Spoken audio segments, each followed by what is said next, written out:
Hallelujah. We want to welcome you to this wonderful Sunday school on Easter morning. Let's begin by singing that song, At the Cross. At the cross, where I first saw the light, and the burdens of my heart rolled away. It was there by faith I received my sight, and now, and at the cross.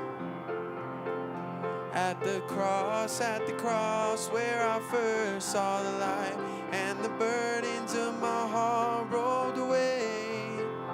It was there by faith I received my sight, and now I am happy all the days.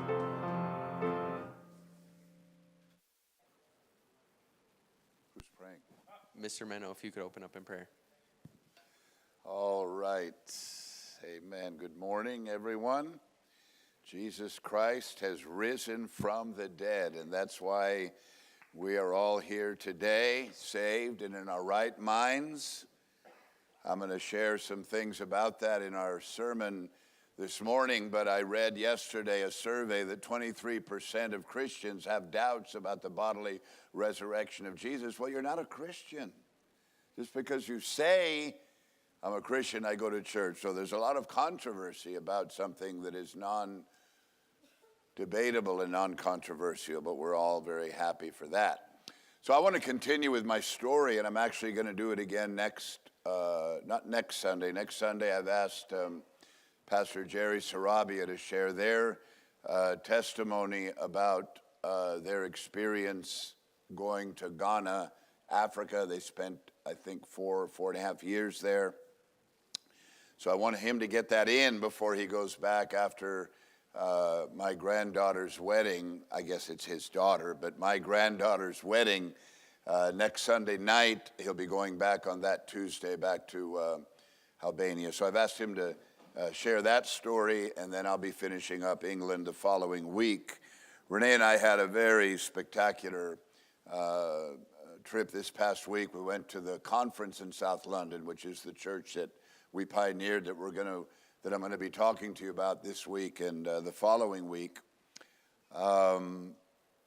Just amazing, the growth, the enlargement, the fruitfulness. The church is now 37 and a half years old, grown into a powerful conference center, planting churches internationally and domestically.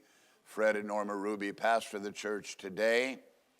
And it was just an incredible blessing to see what God is doing. I'll show you videos of our trip next week, or 2 weeks from now, pictures of the conference, videos of the conference, what it looked like. And I couldn't help but think about the small beginnings of all that. Today it's an incredible scene, powerful thrust of revival, but it all began with Renee and I and our children traveling to London, not knowing the city, not being familiar, and then having to figure out how to pioneer the church. One of the scriptures that I've shared with you that has had a lot of meaning for me throughout the years of my ministry is 2 Timothy 1:9, who has saved us and called us with a holy calling. It doesn't just say who has saved us or something beyond your salvation, which is a calling, whether that's to preach or be a pillar in the church or have influence in your world. We all have a calling. Who has saved us and called us with a holy calling, not according to our own works, but according to his own purpose and grace, which was given to us in Christ Jesus before time began. His own purpose and grace is what I have given myself to discover. Not my own purpose, not according to our works. We make our contribution, but our desire. Let's all find a seat this morning if you're not ushering or on the soundboard. This is not a time to chit-chat. It's a time to be involved. So that's always had a lot of meaning for me. And the other scripture that I shared with you, Jeremiah 1:5, before you were formed in the womb, I knew you and ordained you a prophet to the nations. So I've always had that as an important feature, that I want to discover the purpose for which God made me for and created me for. And my prayer is that when I stand before God, I will have done that. And going to England was part of that. We departed for England on April 13th of 1987. My children were 12, 9, and 6 at that time. And what struck me about that was Pastor Warner bought us a one-way ticket. Every other trip I take, it's round trip. You go, you come. This was going, not coming. And I didn't have any keys because I had no vehicle anymore. I had no house at that point. I had nothing to unlock. Keys represent your possessions. So we arrived on April 14th, the next day, 1987. And the first order of business when, and I tell missionaries and pastors this today, your first order of business is to get your family settled. Don't think about the church. I don't want you focusing on that. You've got a wife and children. You need to get them settled, get your wife familiar with the area where she's going to shop, get her comfortable. Moving to a foreign country or even to another city in America is very unsettling for the women. They are nest builders. Uprooting and moving is much more traumatic for them, so you have to be cognizant of that. We moved into Peter Behrman picked us up from the airport. He was pioneering in London. He was pastoring the only church in London at the time. He had opened 4 months before that in January of 1987. He had about a dozen people by then. So he picked us up from the airport, took us to a bed and breakfast, which is kind of the normal place you stay. Hotels were very expensive. There's no medium, or at least not then. There's a few more now, but there's no medium-priced hotels at that time in London. You either stay in a bed and breakfast, which sometimes was in somebody's house. They had a room.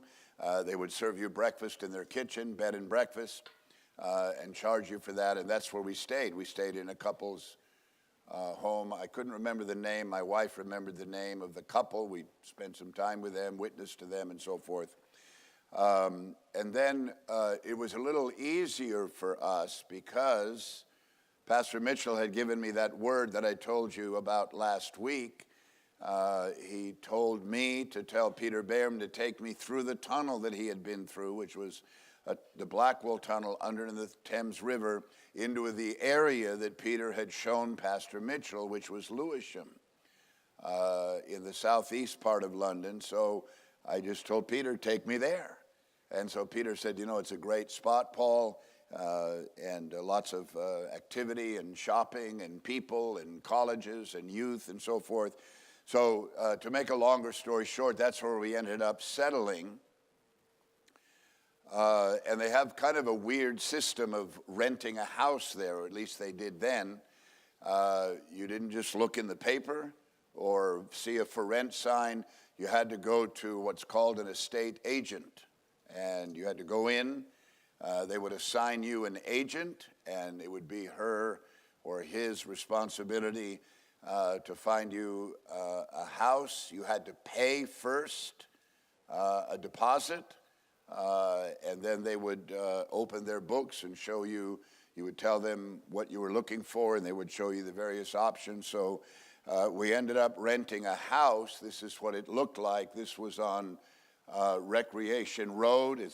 We just rented where those two windows are, down floor, upstairs. It's only about 12 feet wide. It had 3 very tiny bedrooms. Probably one of them was about maybe 8 feet by 10 feet. The other 2 were about the same size, 10 feet, maybe by 12 feet. My wife and I occupied one of them, a very tiny living room, and a very tiny kitchen and a very small bathroom in the back. This house was built, and this row of houses where we lived were built in the 1800s.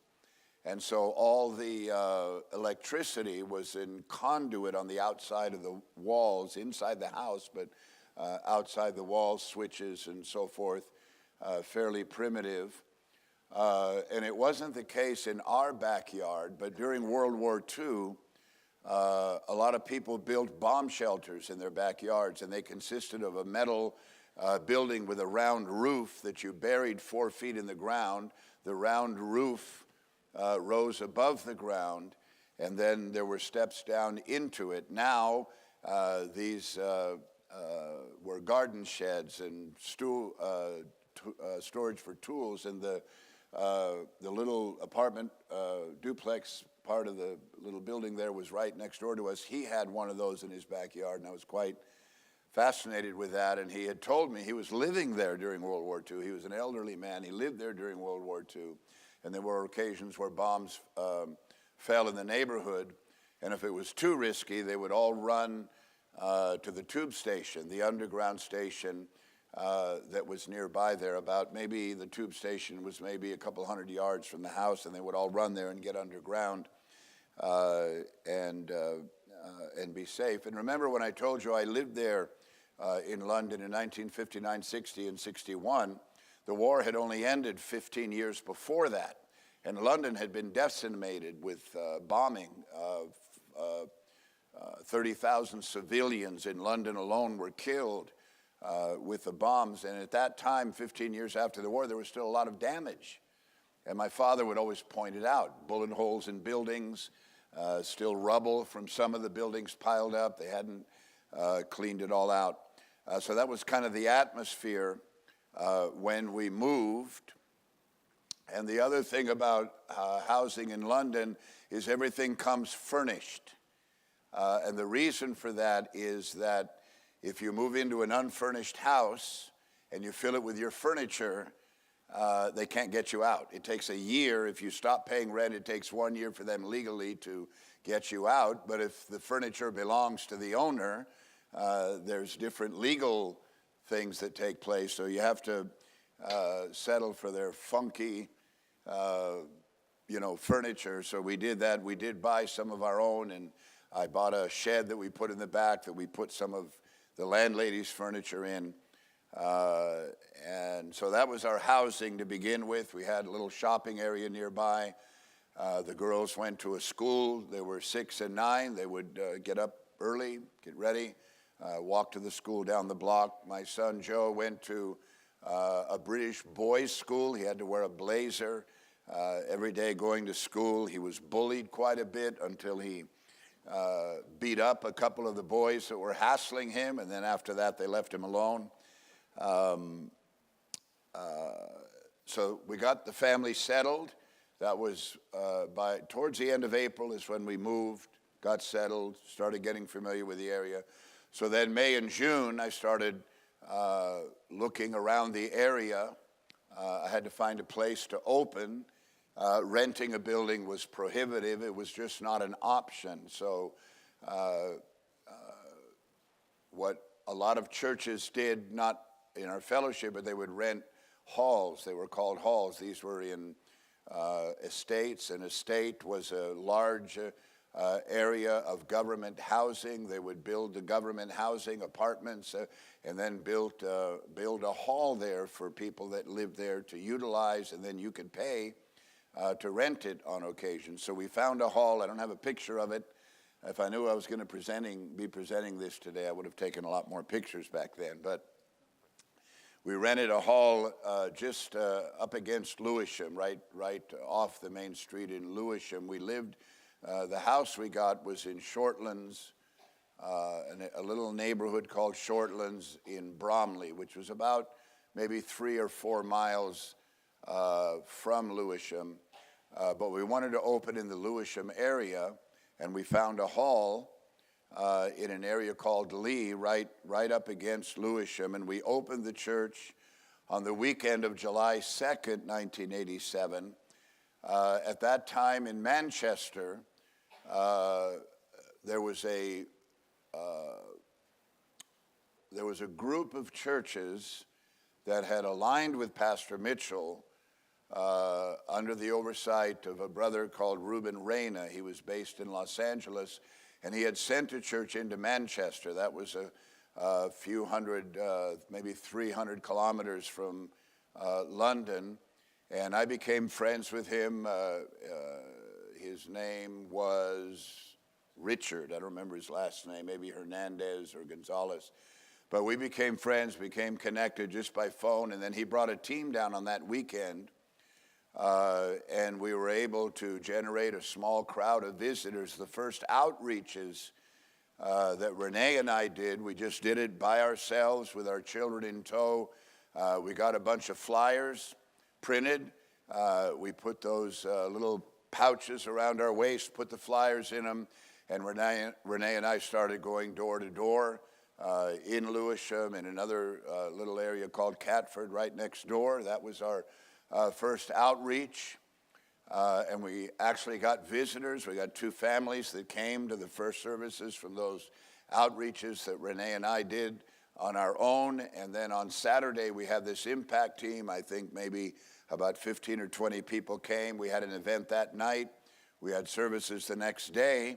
And we got some people that stayed with us temporarily. Most of the people that we reached in the early period there had some kind of religious background. That didn't mean we rejected them. Some of them we were able to salvage over the years. Others of them didn't last and they didn't take. But we did get a small group of people that began to come to church. And this was in a very old hall. These halls are not very well maintained sometimes. And this particular hall was half hall and half bar. And there was one of those accordion doors that went across half of the hall. And without exception, every evening, Sunday and Wednesday, when we had church there, we of course had the accordion door closed, but somebody came in. We started our services at 7:30. Somebody came in at 8 o'clock and played the same song that we could hear, and there was nothing we could do about it. I found my thrill on Strawberry Hill. And that song was playing at 8 o'clock, right about the time I was starting to preach. It became kind of a joke, but that's what we had to put up with. And the building was kind of fun, but people came. We were able to talk and put some fire in people and make them want to come and be a part. That was always a miracle to me, that people would come into that kind of an atmosphere.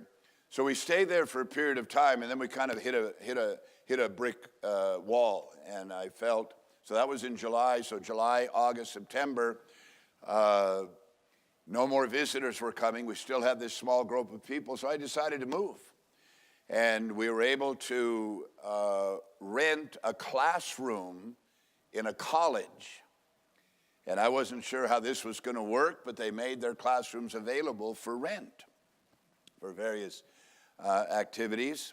And the rents in these places were very cheap. For example, in the Lee Hall there where we started, I think it was like £3, the equivalent of about $5 a service. And then Goldsmiths College was a little more than that. This is a picture of what it looked like, but they opened up for Sundays for us. There was a maintenance guy there. We went in the main doors you see, went down a hallway. We had to put signs up pointing people in the right direction. But that's where we were for a period of time. We were able to get visitors. And we would outreach near Goldsmith College was a market called Deptford Market. All the markets there are open air. They shut down vehicle traffic and open it up only to pedestrian. And Deptford Market was quite long, maybe about a half to 3/4 of a mile long with stalls. They'd sell food, they'd sell clothes, and all kinds of items. And on Saturday and Sunday, it was packed. So that's where we would outreach, pass out flyers every Saturday morning, street preach. And so we were able to get some visitors that came. Keep Goldsmith College up there just until I tell you to take it down. So that's where it was. So in January, so we were there from September. This was a long process. This doesn't happen fast. People are coming one at a time. 5 would come, 1 would stay. 6 would come, they'd all leave.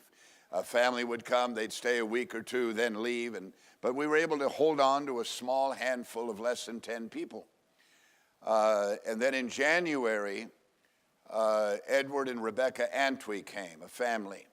They had 5 children: Harriet, her sister Patience, who wasn't very patient because she ended up leaving the church, her brother Isaac, a sister Vera, and one other little one. I can't remember the name of that one, but they came with their children, and they came. They came to every service. They were faithful.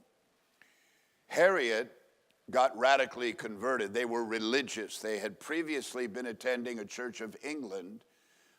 They got a flyer in the marketplace. I think that's how they came. Harriet was 14 years old at the time, but she got radically converted, radically saved, and into what we were doing, and loved the church. As small and untogether as it may have been, I was the song leader. I had learned how to strum the guitar. I could play C, D, G, and I made songs fit those chords, whether they fit or not. And so I was the song leader, the head usher, the offering taker. I think my son Joe probably ushered in those days. But Harriet was a key convert, and that was how I look back at our church, and the building of it was the saving of key converts. And so what Harriet would do is she would witness to all her friends at school, tell them about Jesus, tell them about this church that she was attending. And so they began to come. She brought a friend called Juliet, another one Emine, another one Nicole, and I'm mentioning ones that are still in the church today, and now some of them are grandparents, or their pastors' wives, or their missionary wives. But then there were just 14-year-old girls.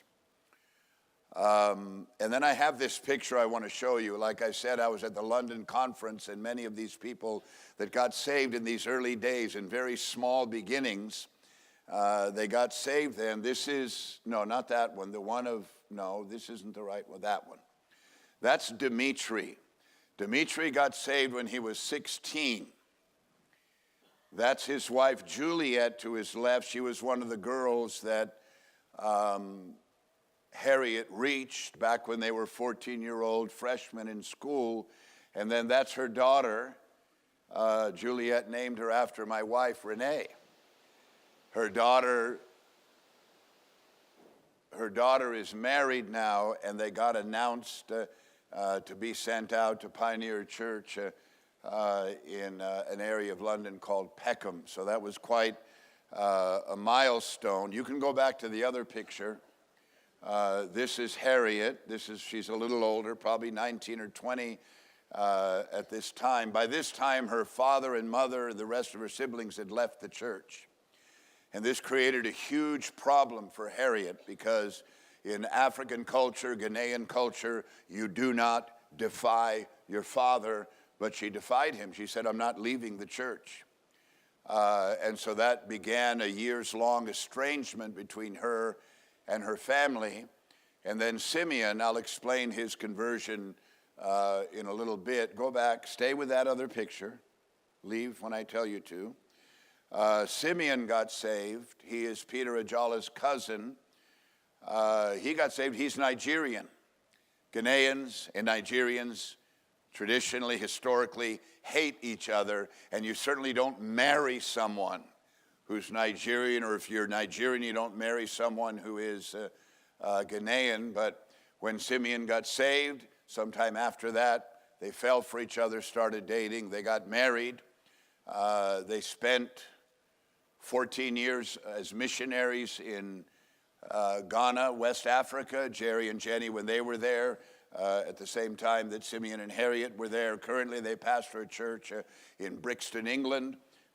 They've got great kids that are serving the Lord, and that's one of the great testimonies. And those are two great key converts, especially Harriet. She was the church's real first disciple, if I could put it that way. And then, do you have another picture of several of the girls? You can put that one up. So that's Jenny on the left, my daughter. Next to her is M&A. Harriet, that was another one of Harriet's friends from school that came and got saved. She is currently married to Peter Ajala. They've been missionaries to Namibia. They've pastored in Bristol, England. They took over the church in South London, made it into a conference center under their oversight, and they're currently pastoring in Athens, Georgia. But at the time she got saved, she was 14 as well. And then right in front of her is a girl named Nicole. I keep wanting to call her Carol, but it's Nicole. She lived with us for a period of time, got kicked out of her house, estranged from her parents because she was coming to church. Also got saved when she was 14. She's still in the church today, married, children, grandchildren, serving God. And then to her left, your right, is Juliet, the other one that Harriet had You never know what's going on and what the future holds. But here we are, nearly 40 years down the road, and these young girls who were 14 got saved. They're still very much a part of the church and the congregation. So you can take that down.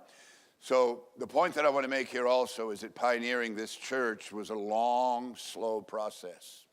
It didn't feel like a fellowship church for about 4 years. Although I had good people saved like that, getting men saved and getting disciples took a period of time. And it was long, slow growth.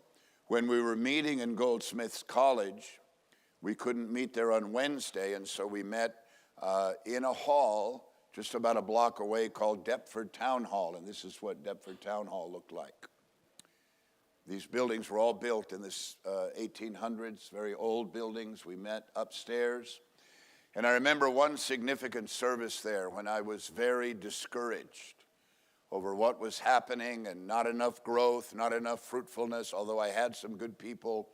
And I remember going to church one night. I didn't want to be there. I didn't want to preach. I'm discouraged. I want to call Pastor Warner and take me home. I'm very cognizant of the enormous amounts of money that the Tucson church is having to funnel in to England, and I'm thinking there's not enough fruit here to warrant this. So I'm kind of in that funk, and so to begin the service, I didn't want to preach to begin with, and so the way I can preach short is I'll have a testimony service. And so I had a testimony service, and the young lady that I told you about, Harriet, stood up. And she began to testify, and as she's testifying, she begins to weep about how she's reaching kids in her school and how she's witnessing to various people and touching lives. And she went on, and I mean, that had an impact. I'm thinking nothing's going on, or not enough is going on, but a lot happens that you're unaware of. You just don't know when you touch people what they do in their daily lives. And so that kind of reinvigorated me for another month or two until I fell into another state of depression. But anyway, those are other stories. And I think at that time there was about, maybe at that particular service, there was maybe 16 people in that particular church service. So things hit again, another lull. And I thought, well, let's move. Let's see if we can shake things up, get into another area. So we moved down the street a little closer to Lewisham to, I think the name of it is Tresillian, although Jenny and I couldn't find it on Google. But we moved to another college. And I liked this college because it had about a 20-foot wide staircase going up to the main door to get into the college. And on either side of the staircase, it had two very tall light poles. So I got a banner, and every service day, they let me put the banner up in the morning. For the service that night or for the services that were happening on the weekend, they let me put the banner up there. And while we were there, we had a couple that started coming to the church named Trevor and Denise Bradshaw, and Denise's nephew named Leighton. They started coming when we were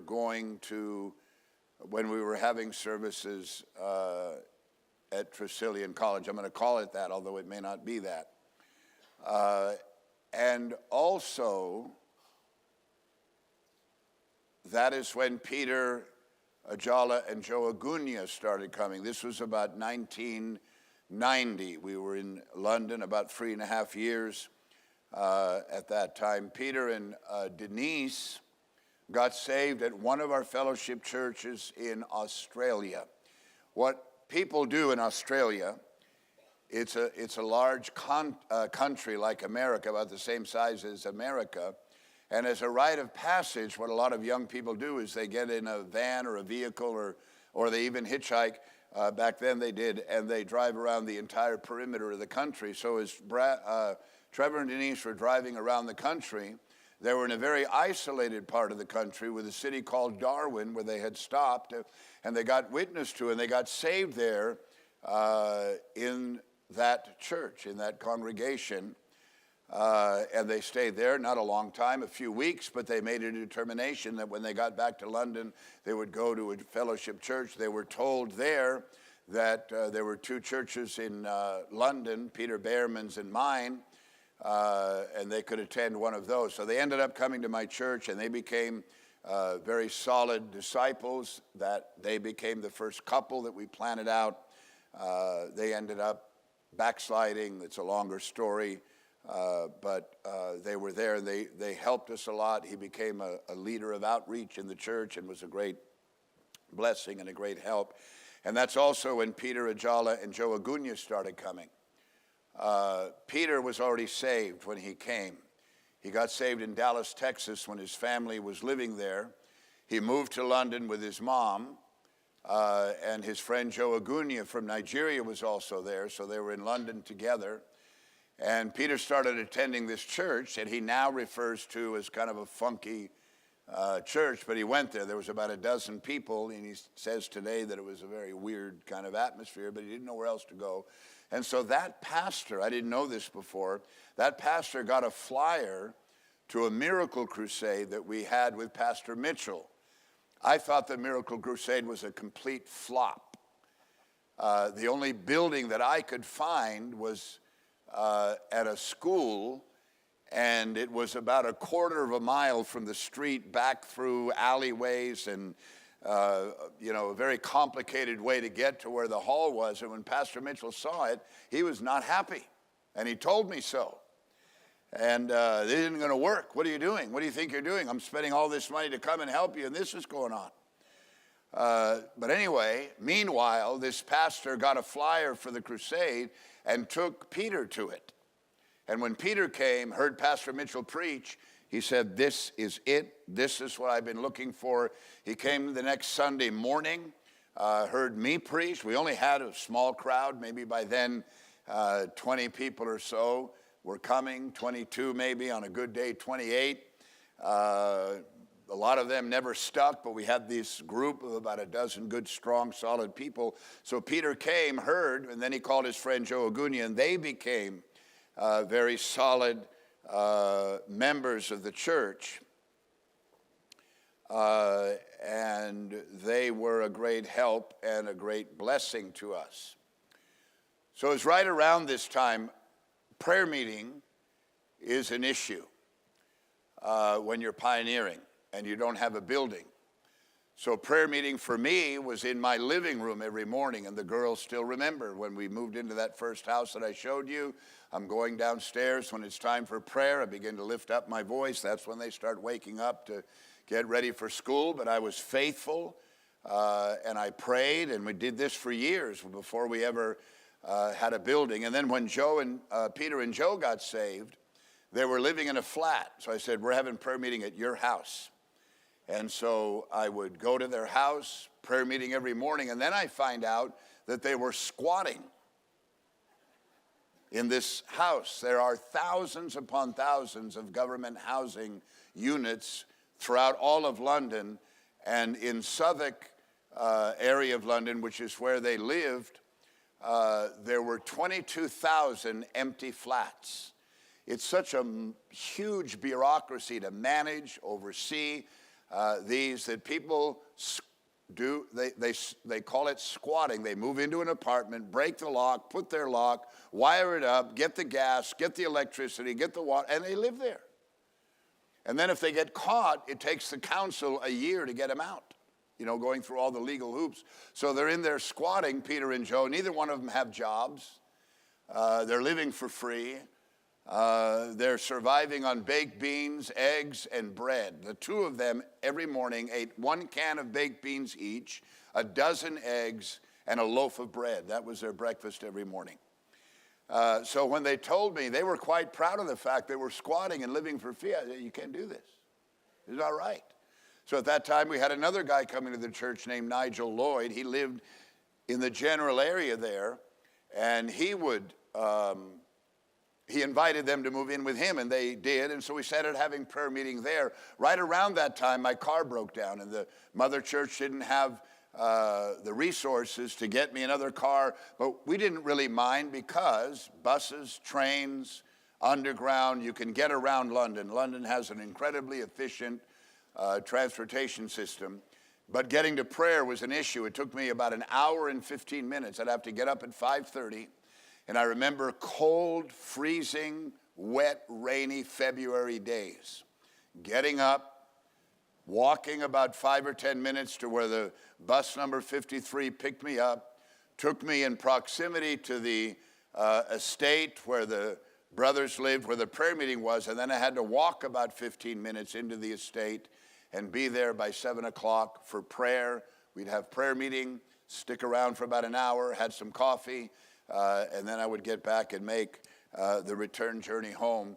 But from the point I started having prayer meetings like this, we never didn't have one. We never had a building until we were there for 7 years, but we never didn't have a prayer meeting. And I have to say that there were mornings when I woke up moaning. Oh, but I had to go to prayer. I wasn't enjoying this per se. This wasn't the thrill of a lifetime, but now looking back, I realized that it was putting something in these three men. Demonstrating that for them knowing what I was dealing with to end up in prayer. And we always had good, strong, solid prayer meetings. Now, well, I won't get into why people don't come to prayer now, but I'm just telling you, it's not a brag, it's not a boast, but that's what it takes sometimes to establish what we are as a fellowship. So after we were in Tresillian College for a period of time, we hit another period of nothing happening. So I shut that down without any place to go. I was just frustrated. We're going to do something. We're going to change. This isn't happening. And so we started having services in various people's apartments. We call them flats in London. We did that for about an 8-month period of time. We had some of the services in our house. We'd have Sunday morning, Sunday night, Wednesday night in our home. We'd announce it that we're going to have it in another home on that following Wednesday or the following Sunday. And so we just bounced around. We probably met in about 8 different places, 7 or 8 different places. But this did something. The solid people in the church got used to this, and they were faithful. They were committed. They moved. We didn't have social media, cell phones. I had to announce it on the Sunday night or the Wednesday night where we were going to be meeting next. And they would bring people. We had visitors. We had people that got saved. And it built a very strong culture in our church. That began to be old after a while, though. People's homes, different ones every week, every couple weeks, every month. So I was able to secure another school, and this was at a very key location called the East Street Market. The East Street Market has been a market supposedly since the 1300s on that street. East Street, it's called. It was about 4 or 5 blocks long, opened on Saturday morning, shut down on Sunday afternoon. crowded, busy. We had a building right on the corner of East Street. There was another side street here, and the school was right there. And the room we had was right there on the corner. So on Sunday mornings, when the market was happening, we opened the doors, and we would often have a crowd of people gathering, listening to the preaching. We got people saved. We would step out of the service Sunday morning and immediately have a street meeting after. Sometimes we would meet early and do it before. But when we were there, we were able to have church Sunday morning and Sunday night. And that became, also was a very fruitful time. That's when Dimitri Scarlett began to come. I showed you his picture. That's when David Ibe, his cousin Chewy, Jennifer Ibe, David and Jennifer, brother and sister, still. No, David Ibe left. He backslid, but Jennifer is still in the church. She's married to Leighton, who I mentioned before, that was the nephew. You're not going to keep track of all this, but he was the nephew of Denise Bradshaw. They're married. They just took over another church in London. They're in ministry and functioning. When we were at East Street, things are going. That's when Simeon got saved, the gentleman that married Harriet. He was the cousin of Peter Ajala. He came and got saved during the time we were there. But I fell into another period of discouragement. I got a crowd, and they were great people, but just the assaults against my mind. I want to see more. I'm not seeing enough is what I'm thinking. And I was at Elephant and Castle. This is a huge intersection in London, Elephant and Castle. It's where Charles Spurgeon's church was in the 1800s.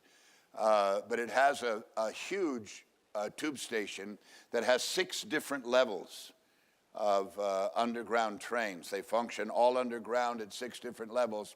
So it handles thousands and thousands of people every day. And one day, I have to go there to get on one of the underground lines, and I step into an elevator, and these elevators hold 50 people.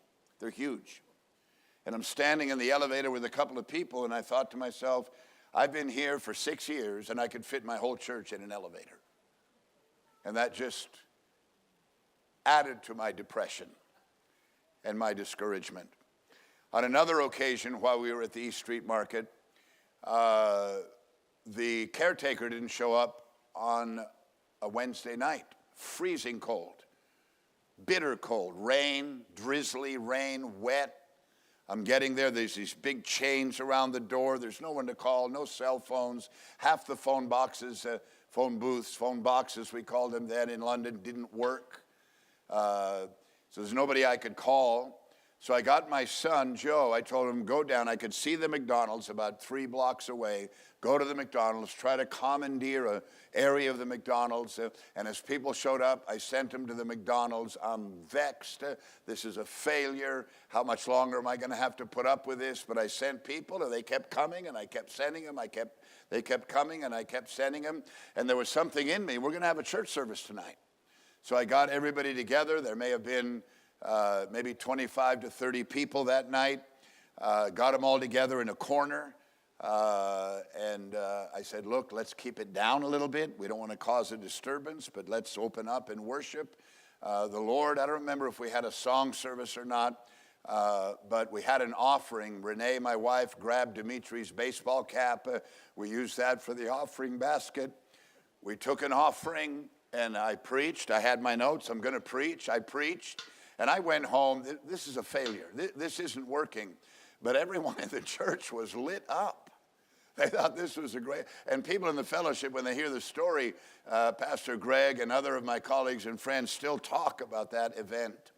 All of those things are contributing to the building of a church, although at the time I'm not totally connecting all the dots about all that's transpiring and all that's happening. So I'm going to finish with that. I will continue. I intended to finish a little further this morning, but I'll finish in 2 weeks, and I may go a week after that as well, because I don't want to just talk about the time that my wife and I were there. I want to talk about what God has done since then.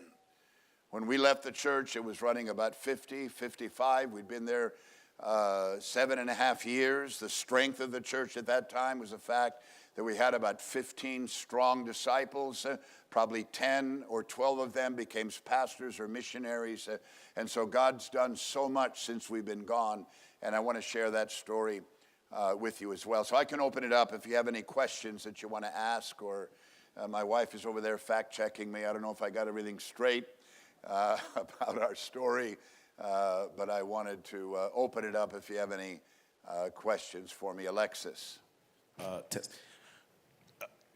Pastor, what was going on through your mind when Renee, had that amazing moment that she told you, God's telling us where we need to preach in London, and then you're there, years pass, and it seems like one step back after the other. What's going on through your mind? Well, those were always reference points, and every time I wanted to quit and give up, I remembered that, and I remembered that God spoke to me in January of 1987 at a press conference during the 11 o'clock seminar in the morning when Glenn Cluck was preaching, that he wanted me to pioneer a church in London, England. So that's what grounded me during difficult times. That's what snapped me out of my discouragement, my moments of discouragement. So I would remember that. And Renee got discouraged. There was one occasion, she won't mind me sharing this story, when we're getting ready to go to conference. We're going to leave in about a week. And I'm in the little makeshift office that I had in our house on Plumstead Rise. That's one of the houses we lived in there in Plumstead. And I'm working on my sermon for the next day. She's at the house there. So she comes into my office crying one day. And she says, I don't want to go to conference. Because if we go to conference, I know we're going to get encouraged, and I know we're going to have to come back, and I don't want to come back. And she walked out of the room. And my head's spinning. But we went to conference, she got encouraged, and she wanted to come back. And that was one of the key moments when we really started getting breakthrough after that. So, those things happen. We're real people. You throw someone into that kind of an environment and tell them to build a church, it's the hardest thing you'll ever do. I'll tell pastors that, pioneers that, missionaries that. It's the hardest thing you're ever going to do. It's not just the difficulty of doing it, it's the assaults that come, the challenges that you have to overcome. But you have to have in your past reference points, like David, I killed a lion, I killed a bear, I can take this giant out. You have to have moments that are moments of epiphany and revelation, and if you keep those alive, they'll hold you in place during tough times. Amen. Sandra.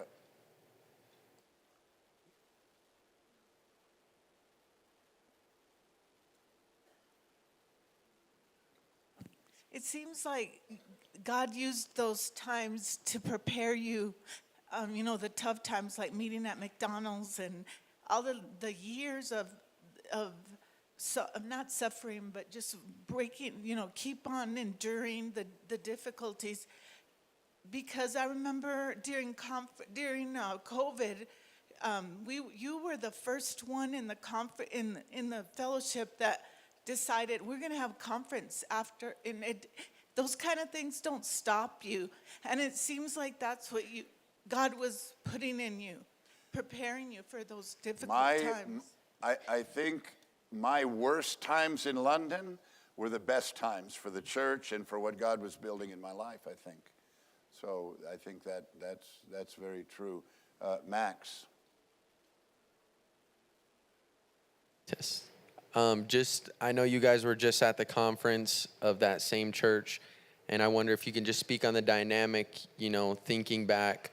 You went from a little corner in McDonald's, and then you're going there now, and there's 1,500 people that are reaching the world. Yeah, it's overwhelming. It was so emotional. When I finished preaching on Friday night, last night, or the night before last, they made the announcements. It's hard for me to convey to you, but when I took the microphone to begin to preach, they had just presented this incredible special music. I'm looking at this crowd, 1,500 people, the balcony filled. I'm getting up to preach as the founding pastor of the church. Everybody's locked in on what I'm going to be ministering, anticipating the announcements that are going to come. I couldn't talk for about 10 or 15 seconds, and I could have prophesied that Renee was back there crying.